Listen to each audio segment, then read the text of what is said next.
Alléluia, quatrième et dernière partie. Là, c'est vraiment la dernière normalement sur l'allaitement. Et là, on va plutôt parler de comment est-ce que le diable, Satan, le prince de ce monde de ténèbres, a veillé à corrompre tout ce qui touche l'allaitement et tout le bien que Dieu fait à la femme, au nourrisson, au père, à la famille, à l'église à travers l'allaitement. Alors, premièrement, la première corruption, c'est dans la nourriture elle-même. À savoir qu'aujourd'hui, il est très possible pour la femme de ne pas allaiter son enfant en lui donnant du lait en poudre. Alors, je ne crois pas que donner du lait en poudre ou de ces laits chimiques à un enfant soit un péché en soi. Et je sais qu'il y a bien des situations dans lesquelles on n'a pas le choix. Je l'ai vécu avec mon épouse d'ailleurs, lorsque nos jumeaux étaient à l'hôpital pendant plusieurs mois. Mon épouse ne faisait plus de lactation et donc on a été obligé au bout d'un certain moment de donner à nos enfants, à nos fils, du lait en poudre ou du lait en bouteille, du lait industriel. Ceci étant dit, ce n'est pas la majorité des personnes qui donnent du lait industriel, des femmes, parce qu'elles ne peuvent pas allaiter, mais c'est malheureusement bien plus souvent un choix qui repose sur d'autres motifs qui ne sont pas purs. Le motif de vouloir aller travailler, de laisser son enfant à la garderie, le motif de simplement ne pas vouloir allaiter, de ne pas vouloir remplir cette responsabilité que Dieu lui a donnée. Donc il y a toutes sortes de motifs impurs et on se retrouve à devoir donner à ses enfants un lait qui est réellement un lait de deuxième catégorie et de piètre qualité. Non seulement de piètre qualité, mais souvent un lait qui est néfaste à l'enfant. Je regardais dernièrement dans les nouvelles, en France, les laits Gallia dans lesquels des consommateurs ont régulièrement retrouvé des larves. Donc ces larves sont données aux enfants, aux nourrissons dont le corps est encore si faible, si fragile.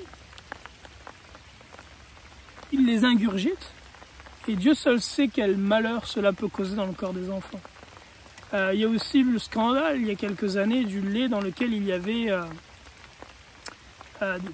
des produits chimiques dangereux, du poison littéralement qui avait été mis dedans, j'ai oublié quel est le nom. Donc en donnant du lait en poudre ou ce lait industriel à l'enfant, si on revient sur le parallèle dont on parlait tantôt, qu'est-ce qu'on est en train d'instaurer inconsciemment? C'est que la nourriture qu'on donne à l'enfant n'est plus celle qui a été pourvue par le père et digérée par la mère, mais c'est celle qui est pourvue par le monde. Lorsque je donne à l'enfant du lait en poudre, ce que je lui donne, c'est la nourriture du monde. Et spirituellement, quelque part, je suis en train de préparer la voie à ce que plus tard, l'enfant se nourrisse spirituellement, non pas de la provision spirituelle qui aurait été apportée par le Père, la parole de Dieu qui aurait été méditée par la mère et redonnée aux enfants, mais plutôt que l'enfant se nourrisse de ce qui spirituellement vient du monde. La télévision, les enseignements à l'école publique et toutes ces abominations-là qui éloignent les enfants de la voie de Dieu.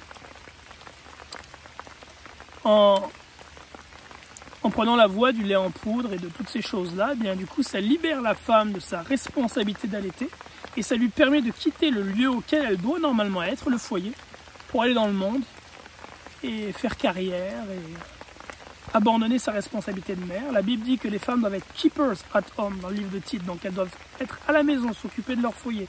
Dans le livre des psaumes, il est dit que l'homme qui est béni, sa femme est dans sa maison. Elle n'est pas dans les rues en train de courir après les richesses, elle est dans sa maison avec ses enfants.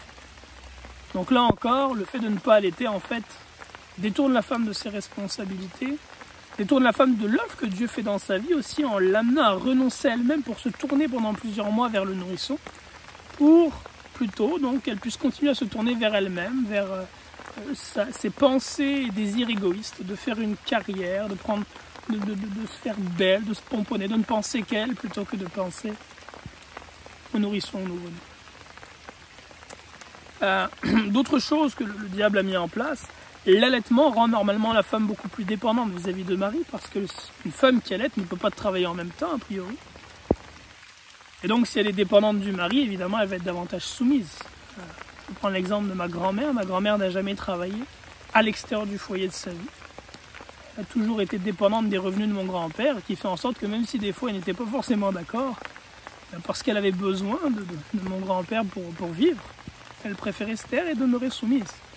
Aujourd'hui, malheureusement, comme les femmes abandonnent leur responsabilité de mère, et notamment l'allaitement, elles sont indépendantes, elles n'ont plus besoin du revenu du père de famille, et donc elles sont rebelles et insoumises.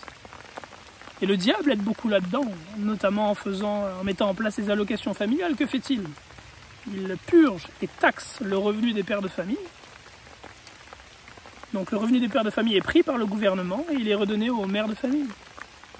Donc la mère de famille n'a plus besoin du revenu du père puisque le gouvernement lui apporte un revenu. Et là encore, c'est toutes sortes de stratagèmes mis en place par l'ennemi qui concourent à détruire le tissu familial, l'ordre que Dieu a établi, et notamment celui de la soumission dans le foyer. Alors, d'autres éléments encore. L'allaitement, on le disait par rapport au couple, est une bénédiction puisque c'est un processus par lequel la poitrine de la mère est décuplée et ça renouvelle la flamme dans le couple, ça renouvelle l'intérêt de l'époux pour l'épouse. Alors les femmes aujourd'hui travestissent l'allaitement en faisant quoi? Des opérations dans lesquelles elles vont se faire augmenter la taille de la poitrine, non pas avec du lait mais avec du silicone. Donc elles se font une poitrine énorme qui donne l'impression de la poitrine de la femme qui allait, une poitrine gorgée, grosse, mais c'est en réalité une poitrine qui n'a que l'apparence et qui n'a pas la vie à l'intérieur d'elle. Alors je ne suis pas en train de dire que c'est un péché de faire ceci, probablement des situations dans lesquelles ça peut être bon, notamment pour les femmes qui par la nature n'ont pas hérité par naissance d'une poitrine normale, mais ceci étant dit, un peu comme pour le lait en poudre, dans bien des situations, le motif qui est derrière est mauvais. La femme qui allaite, qui a des enfants régulièrement qui allaitent, hérite naturellement d'une poitrine bombée et gorgée qui fera tous les plaisirs de son mari. Et puis un autre point encore, par rapport à l'allaitement, bien, le fait de ne pas allaiter, ça fait en sorte que très rapidement la femme redevient féconde, trop rapidement en fait.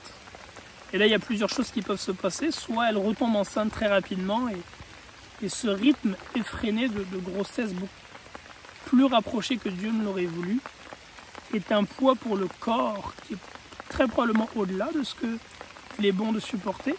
De l'autre côté, ça peut amener dans l'autre piège, à savoir que la femme se tourne vers toutes sortes de contraceptions qui sont contraires à la volonté de Dieu parce que l'esprit de la contraception est contraire à l'esprit de la fécondité.